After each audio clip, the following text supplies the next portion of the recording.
आज हम जो पढ़ने वाले हैं वो है हमारा चैप्टर नंबर 29 समय और दूरी। हमने समय और कार्य है ना ऑलरेडी पढ़ लिया है ना। अब समय और दूरी हम पढ़ रहे हैं। हमारा चैप्टर जो है वो हम जेएमजी कोचिंग क्लासेस में पढ़ रहे हैं, टाइम एंड डिस्टेंस। इसमें इम्पोर्टेंट जो डेफिनेशंस है सबसे पहले उनको देखते हैं। चाल है ना, चाल यानी स्पीड। इकाई समय में तय की गई दूरी को चाल कहते हैं, ठीक है कि नहीं। जैसे कोई बस 1 घंटे में 50 किलोमीटर चलती है, ठीक है कि नहीं, तो उसकी चाल क्या हो जाएगी, 50 किलोमीटर प्रति घंटा हो जाएगी, ठीक है कि नहीं। यूनिट हमारी क्या है, 1 घंटे में चल रही है वो, है ना। इकाई समय क्या है, 1 घंटा। 1 घंटे में कितनी दूरी तय की उसने, 50 किलोमीटर। उसकी चाल क्या हो गई, 50 किलोमीटर प्रति घंटा उसकी चाल हो गई। चाल फाइंड करने का फॉर्मूला है, चाल यानी स्पीड, स्पीड निकालने का फॉर्मूला है दूरी बटे समय। डी, दूरी को डी से प्रदर्शित करेंगे और समय को टी से। अगर हमें दूरी निकालना हो तो इसी फार्मूले से हम निकाल सकते हैं। ये दूरी इधर क्या है, समय किस में है, समय किस में, इधर डिवाइड में, चाल के साथ किस में आ गया, मल्टीप्लाई में, तो हमारी क्या निकल जाएगी, दूरी निकल जाएगी। ऐसे ही चाल यहाँ पर किस में है, मल्टीप्लाई में है समय के। अगर समय निकालना है तो क्या निकल जाएगा, दूरी की ये किस में चली जाएगी, चाल डिवाइड में चली जाएगी। तो समय क्या, समय का फॉर्मूला क्या बन जाएगा, समय इज इक्वल टू दूरी बटे चाल, ठीक है। 1 किलोमीटर प्रति घंटा अगर कोई हमको चाल दी है ना, तो अगर हम उसमें 5/18 से गुना कर दें, है ना, जो भी चाल दी है हमको घंटे में, उसको अगर 5/18 से हम गुना कर दें तो वो मीटर प्रति सेकेंड में कन्वर्ट हो जाती है। और अगर कोई चाल हमें मीटर प्रति सेकेंड में दी है और उसको 18/5 से गुना कर दें तो वो किस में कन्वर्ट हो जाएगी, किलोमीटर प्रति घंटे में कन्वर्ट हो जाएगी, ठीक है कि नहीं। यदि ए तथा बी की चालों का अनुपात ए अनुपात बी हो, है ना, तो एक ही दूरी तय करने में इनके द्वारा लिए गए समय का अनुपात बी अनुपात ए होगा। यदि कोई दो चीज़ ए और बी दोनों का अगर अनुपात ए अनुपात बी हो, है ना, तो उनके द्वारा जो समय लगेगा वो बी अनुपात ए होगा। और हमने पहले भी पढ़ा है कार्य और समय वाले चैप्टर में कि कोई व्यक्ति की जो कार्य क्षमता है उसका अनुपात अगर हो तो उसके समय का अनुपात उसका क्या होता है, व्युत्क्रमानुपात होता है। यह व्यक्ति क्या है, एक निश्चित दूरी को x किलोमीटर प्रति घंटे की चाल से अगर वो चलता है तथा इतनी ही दूरी y किलोमीटर प्रति घंटे की चाल से तय करता है, मतलब कोई व्यक्ति कहीं जाए और वहाँ से वापस आए, तो दो जाने में वो कुछ दूरी कुछ समय लेगा, है ना, चाल से चलेगा एक चाल से, और आते समय कुछ दूरी चलेगा वो दूसरी चाल से चलेगा, ठीक है कि नहीं। तो उसकी दो चाल हो जाएगी, एक जाने वाली चाल एक आने वाली चाल, ठीक है कि नहीं। तो अगर कोई व्यक्ति एक निश्चित दूरी x किलोमीटर प्रति घंटे की चाल से तथा इतनी ही दूरी y किलोमीटर प्रति घंटे की चाल से तय करता है, तब हमको उसकी पूरी यात्रा की औसत चाल बताना है। तो औसत चाल, ये वो जो औसत वाला फार्मूला वो वाला फार्मूला नहीं लगेगा, यहाँ पर फार्मूला लगेगा औसत चाल का। क्या, औसत चाल बराबर लगेगा 2xy अपॉन में हो जाएगा x प्लस y किलोमीटर प्रति घंटा हमारा जो होगा। इसको अगर इसमें हम वैल्यू को रखेंगे तो हमें उसकी औसत चाल क्या हो जाएगी, मिल जाएगी। अब हम इन फार्मूलों के थ्रू कुछ क्वेश्चंस करेंगे जिससे आपको समझ में आएगा कि ये फार्मूला क्या है, इनका कैसे हम यूज़ करेंगे। जैसे कि हम देखते हैं एक क्वेश्चन नंबर 1 हमारा, है ना, हमारा क्वेश्चन नंबर 1 क्या है, एक स्कूटर सवार 54 किलोमीटर प्रति घंटे की चाल से 1 मिनट में कितनी दूरी तय करेगा, है ना। अब यहाँ पे चाल उसकी किलोमीटर प्रति घंटे में दी है और उसको 1 मिनट की दूरी निकालना है, तो क्या है ये भैया, इसमें लगेगा फॉर्मूला सीधा। तो क्या निकलेगा, उसके अपने को निकालना है दूरी। क्या निकालना है, दूरी। और दूरी का फार्मूला क्या होता है, बताओ जरा। दूरी का फार्मूला होता है चाल गुना समय, है ना। अब देखो चाल क्या है, अपने पास चाल है 54 किलोमीटर प्रति घंटा, है ना, और कितना समय कितना है, 1 मिनट, है ना। कितने में निकालना है, 1 मिनट में। अब देखो एक चीज़ जो है वो किलोमीटर प्रति घंटे में 1 मिनट में है, ठीक है कि नहीं। ये क्या है, किस में है, मिनट में है। तो दोनों को किस में कन्वर्ट कर ले, हम दोनों को कर लेते हैं मिनट में कन्वर्ट। तो मीटर प्रति घंटे को चेंज करते हैं मीटर प्रति सेकंड में, तो इसमें करना पड़ता है अपने को 5/18 का गुना, और इधर 1 का गुना है 18 का 18, 18 2 36, 18 54, तो 5 3 कितना हो गया 15, मीटर की दूरी वो क्या करेगा, तय करेगा, मीटर प्रति सेकंड, है ना, ठीक है कि नहीं, मीटर प्रति सेकंड, है ना, ठीक है कि, है ना। तो 15 हो गया मिनट, 15 मीटर, है ना, क्या है 15 मीटर। 15 मीटर में अपन ने क्या किया, 60 का गुना कर दिया, तो कितना हो गया, 15 पंजे 75, 15 छक्के 90 और 1 शून्य, यानी वो क्या करेगा 900 मीटर की, है ना, कितने की तय करेगा, 900 मीटर की दूरी तय करेगा वो 1 मिनट में, ठीक है कि नहीं।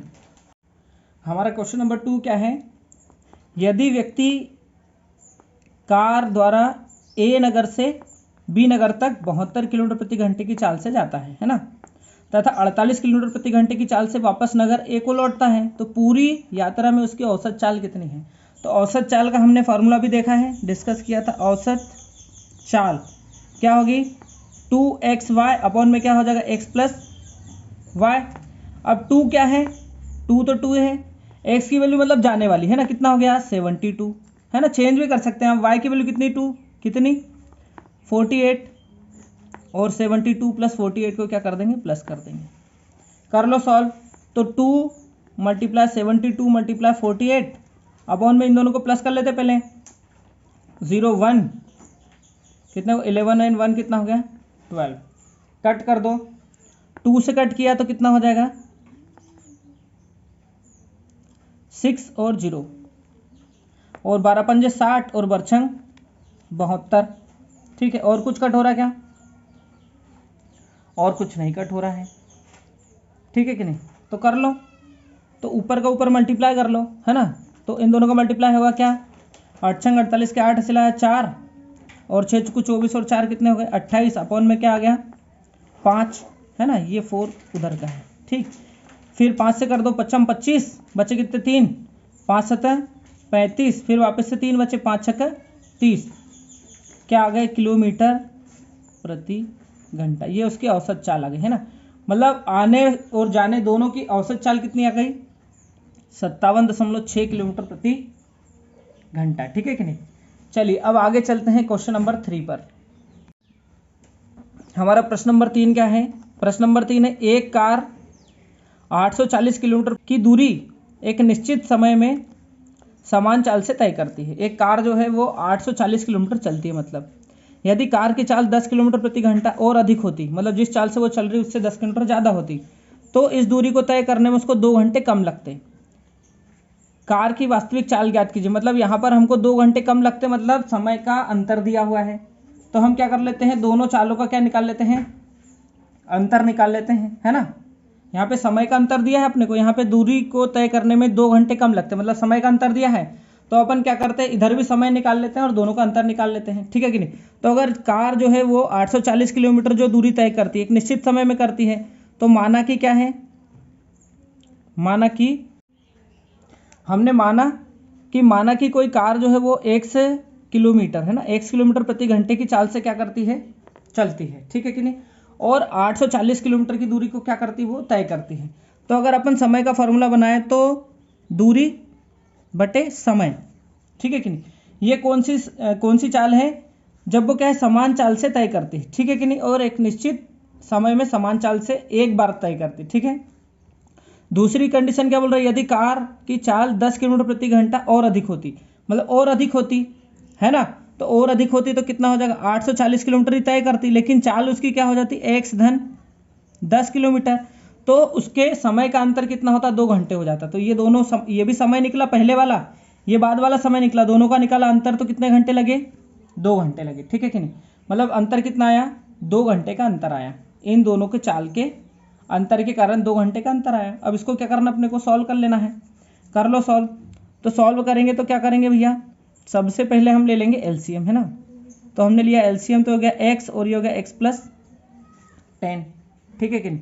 इसके बाद अपन क्या करेंगे, इसको और सॉल्व करेंगे आगे, ठीक है कि नहीं, तो इसको और आगे सॉल्व करेंगे तो क्या हो जाएगा, आगे सॉल्व करेंगे तो इधर हो जाएगा इसका मल्टीप्लाई 840 में, है ना, 840 में हो गया मल्टीप्लाई x धन 10 का, और इधर क्या हो गया 840 में मल्टीप्लाई हो जाएगा किसका x का, और इधर है 2, अपॉन में लगा लो क्या 1, ठीक है। इसको कर लो सॉल्व, तो क्या हो गया 840x प्लस ये कितना हो जाएगा 8400, ये कितना हो जाएगा 840x माइनस का अपॉन में क्या आ जाएगा x square plus 10x is equal to 2/1। ये वाले से ये वाला कट गया, प्लस माइनस वाले तो कट गए दोनों आपस में, बचा क्या, ये बचा है और ये बचा, इसका मल्टीप्लाई इधर क्या तो 8400 और ये क्या होगा x square plus 10x is equal to multiply 2, क्या आ जाएगा इधर मल्टीप्लाई में आ जाएगा ना, तो मल्टीप्लाई 2 हो जाएगा। ठीक है, अब इसका क्या करेंगे, कर लो इधर ले आओ, है ना, ये 1 का इधर मल्टीप्लाई करेंगे तो 8400 इज इक्वल टू, इधर से ये जाएगा तो 2 का मल्टीप्लाई हो जाएगा तो 2 multiply x square plus 10x, solve कर लो तो 8400 एज इट इज़ है, 2 का मल्टीप्लाई किया 2x स्क्वायर प्लस कितना हो गया 20x, सब में 2 से डिवाइड कर दो, है ना, तो 2 से डिवाइड किया तो क्या हो जाएगा ये 4200 और इधर क्या हो जाएगा एक्स स्क्वायर प्लस 10x। आगे करेंगे तो ये उधर चला जाएगा तो 0 इज इक्वल टू क्या होगा x square plus 10x minus 4200, है ना। अब इसको क्या कर लो, इसके निकाल लो गुणनखंड, है ना, तो इसके गुणनखंड निकालेंगे तो एक्स स्क्वायर तो ठीक रहेगा, इस 10 को क्या करते हैं हम 2 पार्ट में डिवाइड कर लेते हैं, है ना, तो उसको करेंगे तो कैसा हो जाएगा, इसको करना पड़ेगा सबसे पहले, तो क्या किया जा सकता है, तो किया जा सकता है सक्षम 42, है ना, सक्षम 42, है ना, 7 गुना 6 मतलब 70 और 60, है ना, ठीक है, तो इसको किया क्या 70x माइनस 60x माइनस 4200, है ना, तो इन दोनों का क्या किया अपन ने निकाल लिए, तो 0 बराबर क्या हो जाएगा, ये इधर से आ जाएगा x कॉमन, तो यहाँ क्या बचेगा x प्लस 70, उधर क्या बचेगा माइनस साइन भी कॉमन ले लिया तो क्या बचा इधर, और साथ में आ जाएगा 60 दोनों साइड से, है ना, तो इधर क्या बचेगा x प्लस 70 और करेंगे सॉल्व तो 0 इज इक्वल टू क्या हो जाएगा x प्लस 70 और हो जाएगा x माइनस 60, तो या तो आंसर आएगा तो इधर ये तो माइनस में चला जाएगा तो ये क्या हो जाएगा x इज इक्वल टू क्या प्राप्त हो जाएगा अपने को 60। तो हमसे क्या पूछा उनने, कार की वास्तविक चाल ज्ञात कीजिए, तो कार की वास्तविक चाल क्या थी, x थी ना, 1 किलोमीटर प्रति घंटा, यानी कार जो है वो 60 किलोमीटर प्रति घंटे की चाल से चली, है ना, तो क्या हो जाएगा कार की वास्तविक चाल x बराबर 60 किलोमीटर प्रति घंटा है ना, ठीक है, ये हमारा क्या है आंसर है। आप इसको क्या करना अच्छे से एक बार देख लेना, अगर और आपको समझ में नहीं आया हो तो, थोड़ा सा लेंदी क्वेश्चन है, आशा करता हूँ आपको समझ में आया होगा।